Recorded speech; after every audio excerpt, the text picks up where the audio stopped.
እግዚአብሔር ተረት አይደለም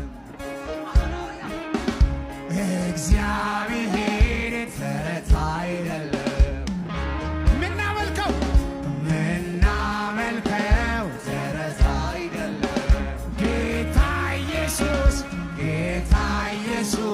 ተረት አይደለም አምላካችን ተረት አይደለም የወደደን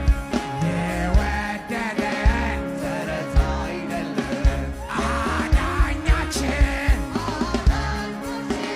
ተረት አይደለም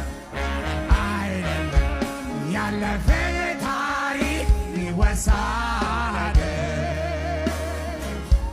ባህልና ስርዓት የሃይማኖት ቀመር እርሱ ማነው?